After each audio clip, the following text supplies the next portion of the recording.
homeopathy, what we do is we give homeopathic medicines which stimulates own vitality to undertake cure. These homeopathic medicines are in potatized form, a single medicine for the internal man we give. Medicines, what we give, need not be aimed at body. Disease at itself is existing in the universe.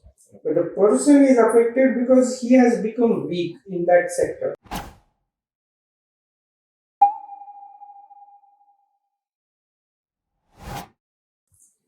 Namaste friends. So today we have a special guest, Dr. Pachegaonkar. We will learn and know some interesting concept about homeopathy from him. I would like to request him to give a small introduction about him, then we will go to the discussion. I am a homeopath practicing homeopathy for last 45 years. I graduated in homeopathy in 1977 and since then I am in teaching as well as clinical practice in homeopathy.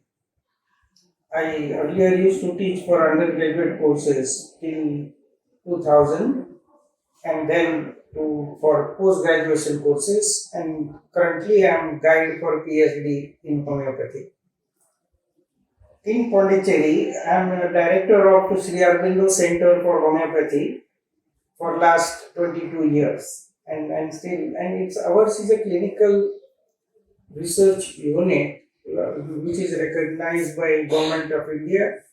Under extramural research, we have conducted 3 major research projects, and one research project which has gone very popular is on keloids.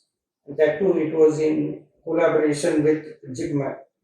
So thank you for your introduction, sir. So I would like to know first, there are so many kinds of treatments are there nowadays. So can you please give us a brief introduction that what are the kinds of treatments are available now? See, this medical field is constantly evolving from ages together.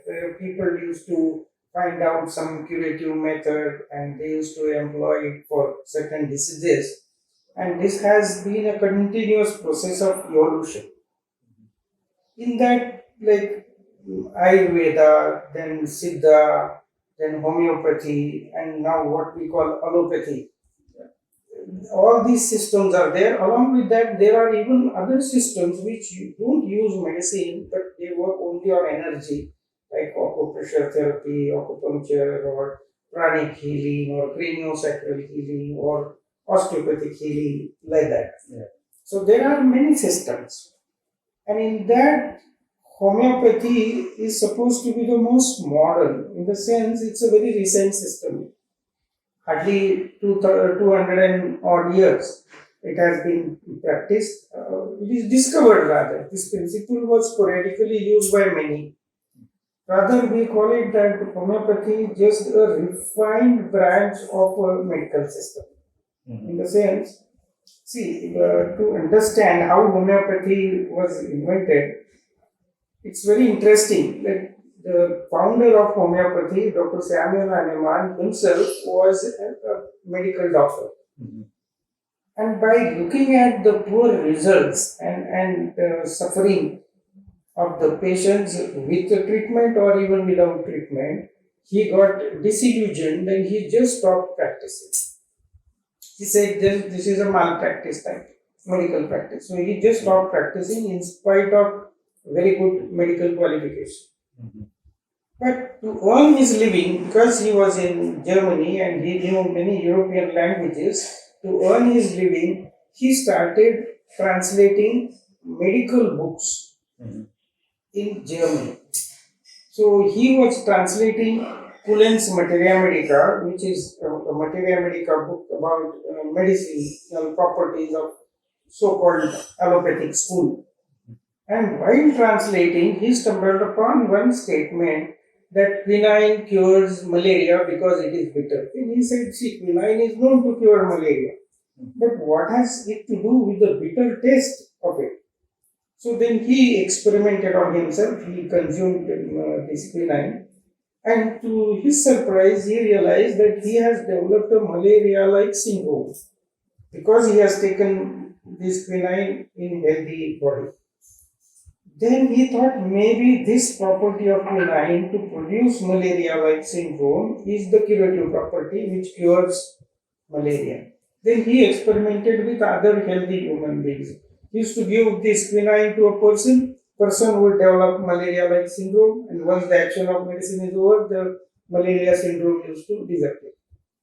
So there he realized that this property of quinine to produce temporary artificial disease in the person, and once the action of the remedy is over, the disease would disappear.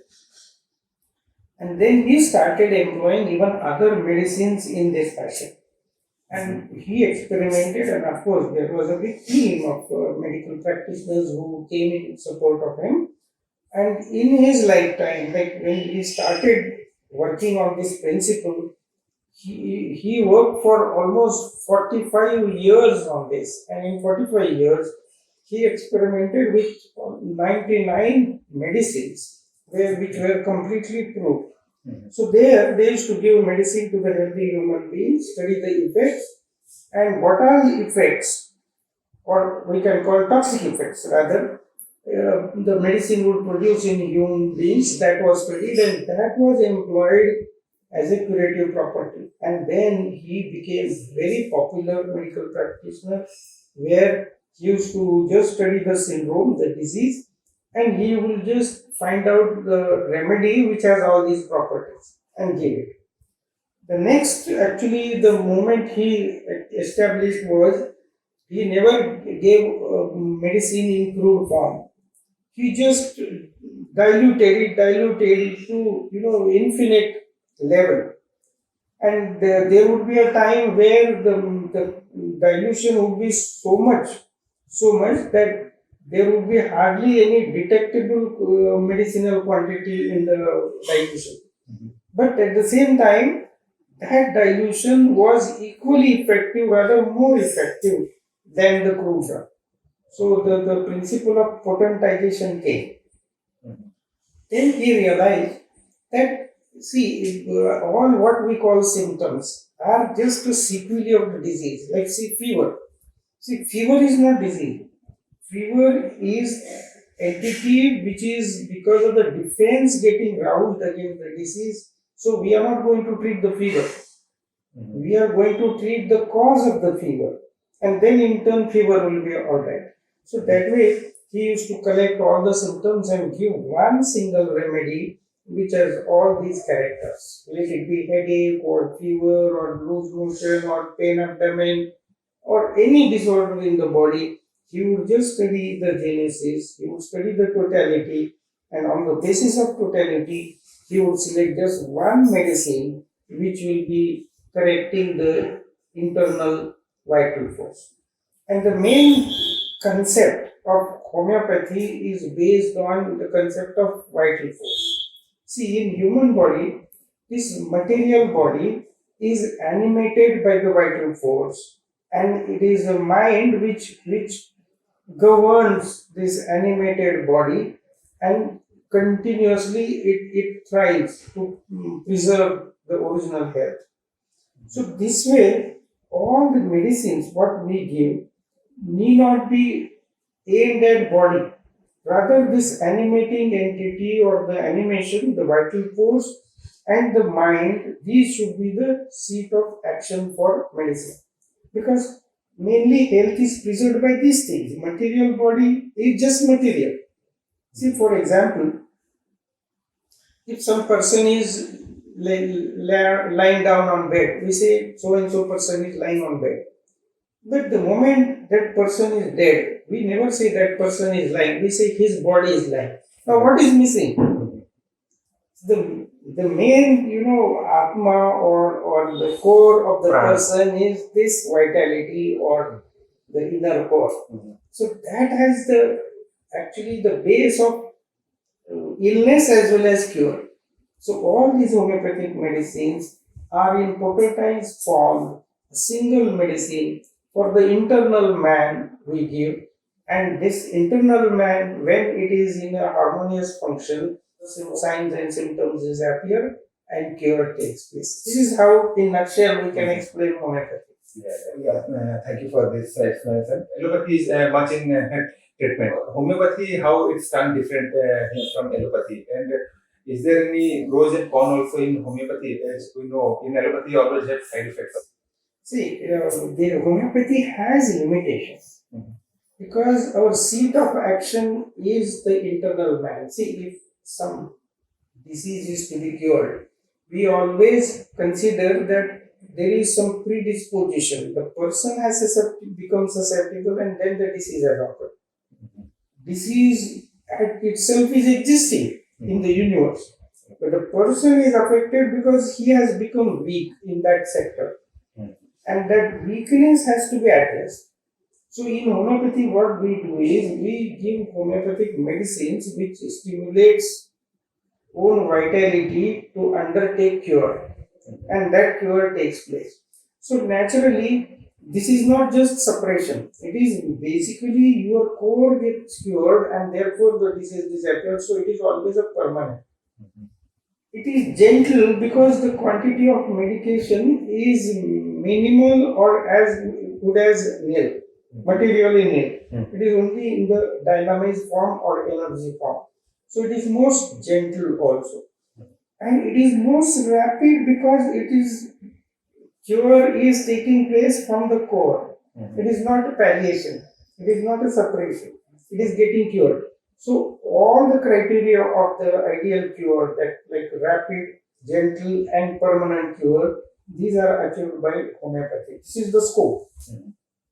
There are limitations because homeopathic medicines can act through own defense of the person. That own defense, own vitality gets stimulated, and then in turn that eradicates the disease.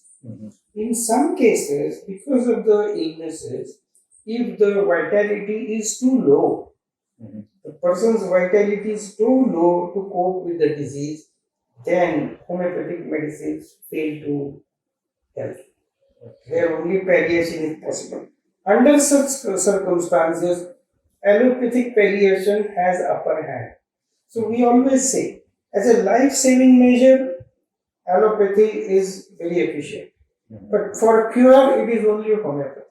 So most of the times, we do advocate that as an emergency, as a temporary palliation, you take allopathy, save the life, and then for permanent cure, you take homeopathy. Or both can go hand in hand also. Okay, both we can together. Definitely. Of course, there are certain medicines in allopathy where they are immunosuppressant. For example, steroids. Steroids suppress the immunity. And our homeopathic medicines believe in immunoregulation. I won't say boosting the immunity, but regulating it, modulating it. So, immunosuppressants where they are given homeopathy doesn't become much effective. And if we talk about Ayurveda, in Ayurveda and homeopathy, what is the difference? See, there are a lot of similarities in Ayurveda and homeopathy. One major similarity, main similarity would be Ayurveda also has a concept of basic prakriti, disease prakriti, like Vata, Pitta, Kapha. These are the prakritis, and these prakritis giving rise to different diseases. Right. So basic, there are three prakritis. Same way, homeopathy has a concept of miasm. In homeopathy, we call them miasms. These are original innate disease producing tendencies in the person. So we call them sora, syphilis, and psychosis. Like Vata, Pitta, Kapha, we have three. But what happens, each person has a different combination of these three miasms. Like Vata, Pitta, Kapha. All the complaints in the world are covered by the combination of Vata, Pitta, and Kapha, which will be specific to that person. Same way, homeopathy also. And what happens? Like we have seen, there are three basic colors: red, blue, and yellow. These three basic colors, but we get millions of shades. Even white is again a combination of these three. Even black color is combination of these three. So, same way these Vata, Pitta, Kapha, the combinations are so different. in every person, the combination of the disease phenomena is so different and individual. But that has to be peeled off. Homeopathy and even Ayurveda also. Now, only one difference in Ayurveda is that Ayurveda has more literature, vast literature. But what happens? Earlier, some gurus used to find out some medicine and they used to keep it top secret for their group, and it never was publicized freely. In homeopathy, what has happened that everything is in black and white. Everything is in black and white and is well circulated and well disseminated in the fraternity. But nowadays, even Ayurveda is doing it. Funniest part is many believe that homeopathy is offshoot of Ayurveda. Because they say even in Germany, Ayurveda had become very popular. And in Ayurveda also, we have heard some people telling that Vishasya Visham Aushadam. Similar preventor. Same principle like homeopathy. Only one difference was that we went on diluting the medicines and making it potentized so that it is only in energy form. And in Ayurveda, people experimented, they potentized it, but lot of quantities were used, and in between there were heavy metals which were used in a crude method, and therefore it got defamed because of use of heavy metals. Whereas in homeopathy, there can't be any material like heavy metal or something to cause toxicity. Of course, there are side effects in homeopathy also if they are not employed properly. Wrong medicines definitely at every level will have side effects. Same way, homeopathy also has side effects, but those are very remote side effects. Mild side effect. Yes. Yes, I may hear from you earlier or that homeopathy doesn't work same if there are high number of people and high number of people have same disease. So it is not necessary we should give same dose to high people. Yes, actually what happens, that is again sort of, we call it asset, not a lacuna or any limitation. See, for example, let us take example of typhoid. Now, if we have a typhoid organisms have been there for ages. And because the person has become susceptible to the typhoid like syndrome, the child or the person develops it. He gets the typhoid syndrome. So we will treat the typhoid or we will treat the person who has become susceptible to typhoid. The typhoid has been there, eternally there. Right. Only because the person has become susceptible, lost immunity, or lost resistance against it, and therefore the typhoid could flourish. So we should treat the person who has typhoid, not the typhoid. Right. So same way, if 5 different people have typhoid and the basic susceptibility or personality or core is different. So based on that, we will give the medicine and not on the basis of diagnosis. But it's quite logical. See, like for fever.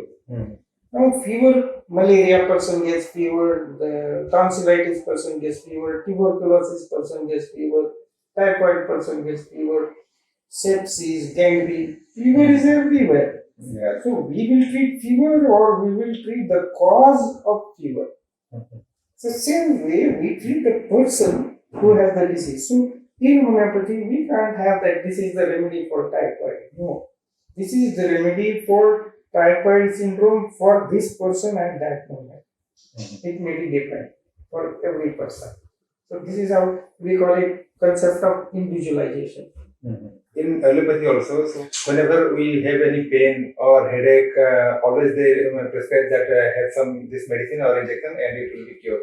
But I listen that it is actually a defensive mechanism of our body. Like if we have cold or if we have any pain, so should we take at that time or we should wait or what should we do? See, the next part is that, again, that balance we have to maintain. See, all these pains, aches, fever, everything is as a result of defense getting roused. If suppose I catch some infection, my body reacts to this infection and develops a toxicity, a crisis in the body, so that my body gets stimulated to produce antibodies against this antigen. So that stimulation is required, and for that one needs to hibernate. Hibernate in the sense one has to conserve energy so that your system is able to cope up with it. Suppose I catch some infection, but I go on roaming here and there and exert myself. My body may not be able to concentrate on healing. So, as a natural defense, body develops toxicity, body ache, and it imposes rest. Now, what happens, especially in children, they have seen that if they get fever, now fever and body ache, this is naturally the defense being roused as a crisis in the system. And there, if you give some palliative like fever medicine or body ache is cured by painkiller, then the child will not hibernate. Child will just play and will be more exposed to again a problem. Yeah. Therefore, we suggest that don't give tonics, don't give body ache, don't give antipyretics. Just give basic medicine where body is able to cope with the infection, produces antibodies which will nullify the antigen of the infection, and then in turn the fever, body ache, everything will subside. So it will be very quick recovery. But if you take instant relief like body ache is treated with some painkiller, fever is treated with some antipyretic, apparently there will be immediate result. But this defense gets suppressed, and therefore the cure will be delayed.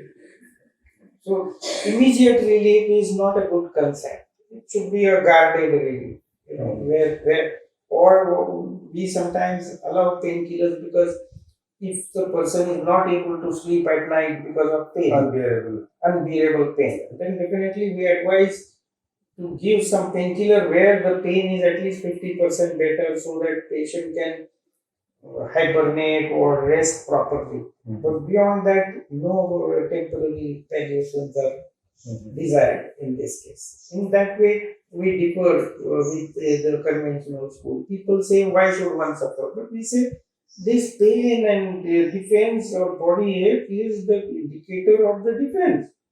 Your resistance offered to the disease, and that is actually the crisis created by our body where antibodies are formed.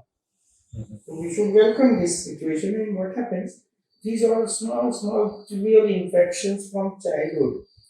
They season your immunity. If you don't fall sick at all, you don't catch any infection in the life, you are more vulnerable because your body has not got the exercise of producing antibodies. So if in childhood, all these childhood illnesses, we should welcome because they season your immunity. We have seen that measles, chickenpox, or these type of eruptive fevers, what we call in children. If children get these in childhood, in whole life they maintain the immunity. Yeah, right.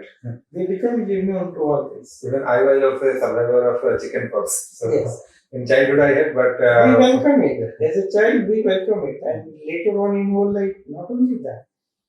Rather, we say that because of such acute illnesses, there occurs an acute crisis in the system which cures many chronic things which would have appeared in the future. So definitely there will be benefit out of it. We have seen, like I remember one case where the person has an autoimmune disorder. His immunoglobulin levels were too high. What we call Crohn's disease was diagnosed. And he came down with a dengue fever was there. And fortunately, that time he came under homeopathy, and I told him, if it is dengue, don't worry, your body will take care of that. And then we treated conservatively for 4 days, and just I casually said that maybe your autoimmune phenomena also can be reversed. And then he put himself for testing, and immunoglobulin levels, which were too high, had come down to our surprise. So it is like this.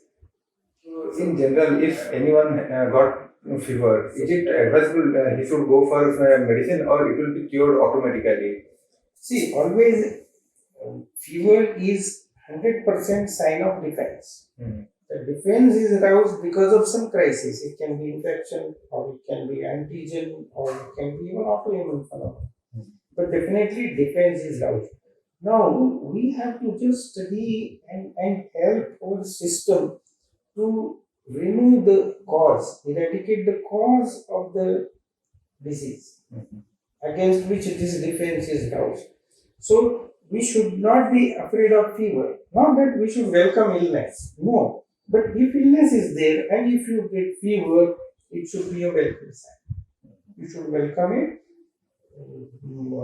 intervene only as a support therapy and not against fever, but against the disease which has caused fever and then cure it. So temporary solution like antipyretic, body medicine and all is not what is warranted. But it is not at all necessary. But at the same time, we have to just study where the vitality is failing because in acute illnesses what happens? If the vitality fails, there will be death. So we have to maintain that balance that wherever the body is not able to cope with the situation, then the palliative therapy in the form of say IV fluids or antipyretics or even sometimes if the bacterial infections are too violent that the body's resistance is not able to cope with that violence of organisms, then even antibiotics would be warranted, which would be rare most cases. Otherwise, body has best potential to control all infections. The same as for cold also. There is no nose which doesn't get cold in lifetime. Everyone gets. It's a spontaneous reaction. If there is some antigen or pollen grains or some dust or some old mites and you are exposed, so you would develop sneezing and running nose. So it is not a disease, it is just an indisposition. It is not a disease, it is indisposition. So there you don't need to intervene, you don't need to treat it.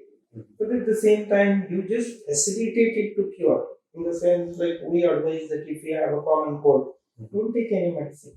But that day you eat it less so that your body doesn't get much stress of digestion. Drink ample of water. Take lemonade or citrus juices where vitamin C is provided, which is helping in recovery. And sleep 1 or 2 hours earlier.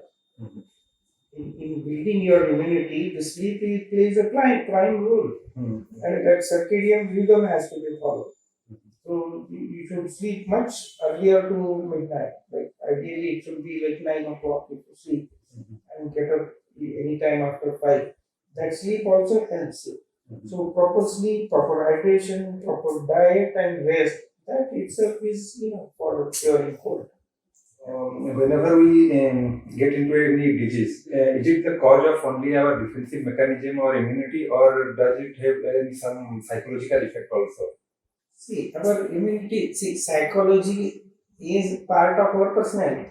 We can't separate it, body and personality, because if you are say nervous or you are insulted and all, body will react accordingly. So for us, the person means the whole setup.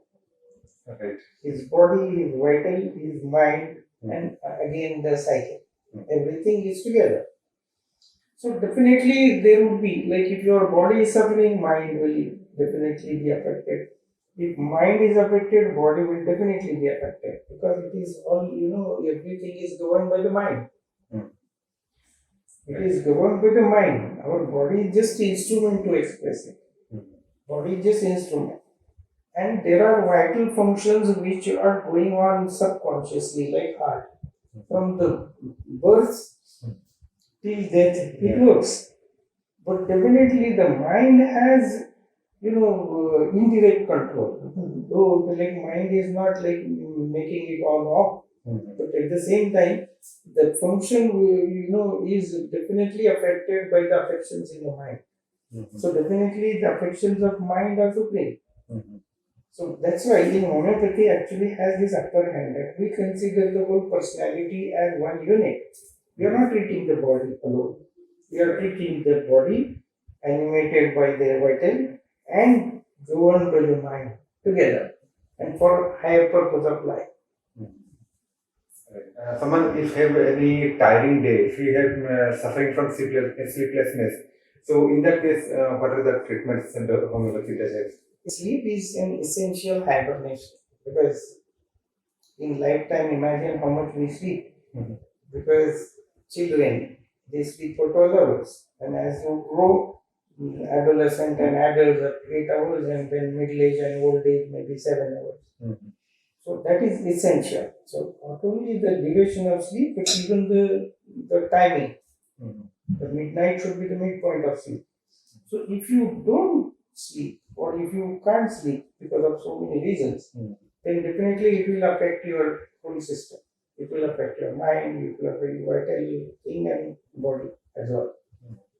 But at the same time, what happens in it's all what we call vice versa. Mhm. If your body is not all right, then definitely your sleep will be affected because of body ache and agony and pain. So it's a wonderful network. But in general, what happens is at the right time, if your body needs it, then your brain in the system, melatonin starts getting secreted. And once the melatonin is secreted, you go into hibernation. It is a temporary suspension of animation. Mhm. You go in a subconscious state where you can't see what is going on around you, you can't hear what is going on around you, you don't get affected by the surrounding for few hours and you are in suspended animation, almost like coma. Yeah. In coma, it's difficult to rouse someone, but from sleep, it is easy to rouse. Mhm. And again, one gets a perfect hibernation and one is as fresh as the person has been Mhm. with sleep. So it's a cyclical activity, then least activity, activity and least activity. So you are constantly, regenerated with energy. So sleep is an essential part to keep yourself healthy.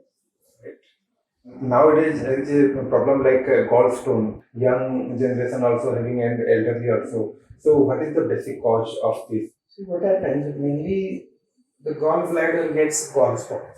Right. The system is liver secretes bile, which is essential for digestion of fat. And that bile is constantly secreted, but it is not constantly used. It is stored in gallbladder.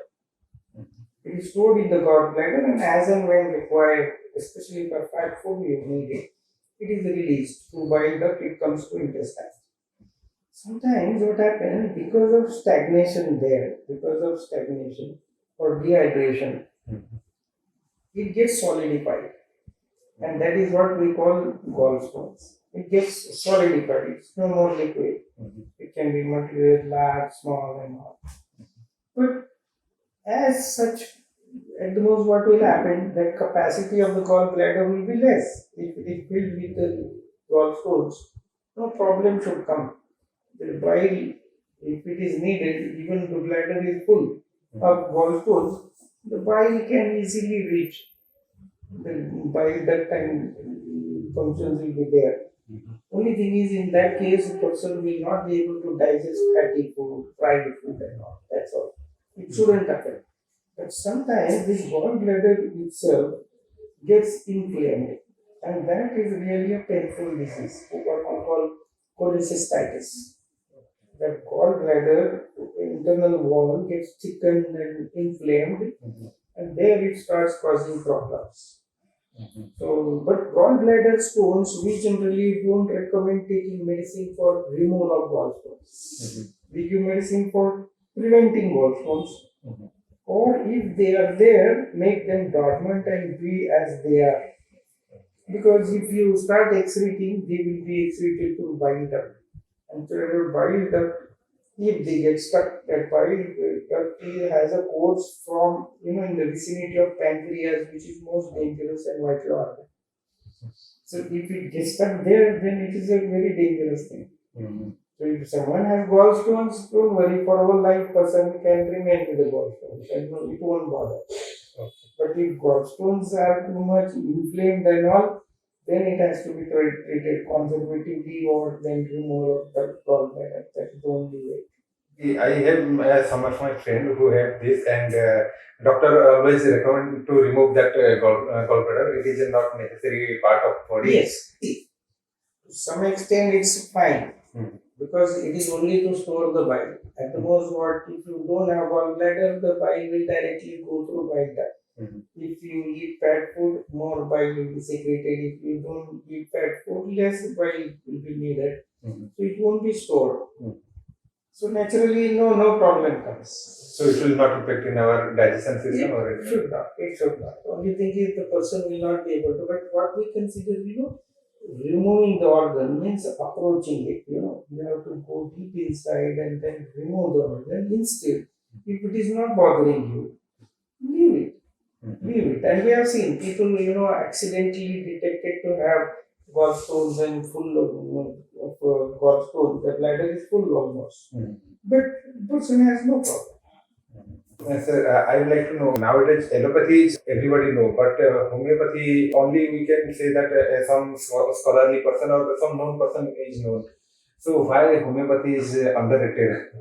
See, there are problems in homeopathy where you can't have a medicine for typhoid, medicine for influenza.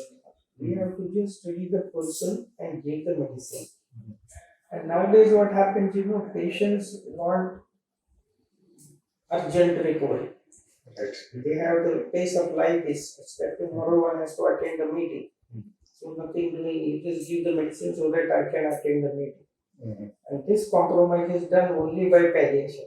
Doesn't matter. Later on, the person may land up in some hospital later. Yeah. So it is all that way. But now homeopathy is very popular among elite class. And the elite class is preferring homeopathy. Not only that, most of our 25% patients are medical doctors themselves. Okay. So it is like that. Homeopathy is very popular. Only problem is to have a good homeopath is very difficult because the homeopathic doctor also doesn't have patience. Doctors. So we should have patience. The patient also should have patience, and the relatives around patient also should have patience. So the quality of population will definitely prefer homeopathy. The low quality of population will not opt for homeopathy because they don't realize what is good and what is bad. They want instantly. So it is like this. In India, is there any hospital which is completely dedicated to homeopathy? There are hospitals where homeopathy sections are there. There are allopathic hospitals who have opened homeopathic section. Not only that, in Pune there is a hospital which had 500 beds for COVID, and they used homeopathy for all of that. We just asked patient that we would like to give you homeopathy. Are you open? Patient says yes, whatever is okay, you can give. They give homeopathy. So with PPE kit and all homeopathic, we used to go, take the case and individualize and give homeopathic medicines. And they have wonderful results. So where the institution where I was working, we have our own operation theater, we had our own sonography unit, X-ray unit, we used to diagnose and treat homeopathy. This will be a last question for us. Okay. So in homeopathy, can we treat major diseases like cancer and tumor, all this? See, these are what we call terminal illnesses.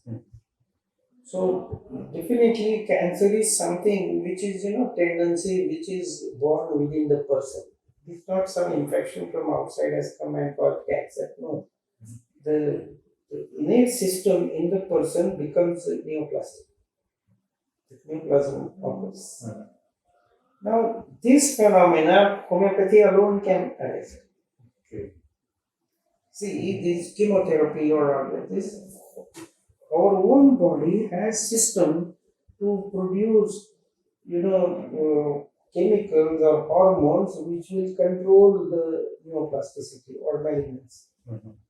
And because with the hypothesis that they are lacking, the chemotherapy has come. What they call immunosuppression, with presumption that cancer is something, a phenomena called hyperimmune response. In homeopathy, we have remedies which definitely contain the tendency of malignancy. Again, the hitch is that there has to be enough vitality of the person. Like if disease is too advanced, where it has consumed the vitality, then the cure is difficult. But otherwise, if the vitality is sound, we have seen the complete reversal of liver malignancy. Yeah, thank you, sir, for your valuable information. This was a introduction of homeopathy and some questions with Dr. Pachegaonkar. So write your questions if you have some possible, then in next video we will ask.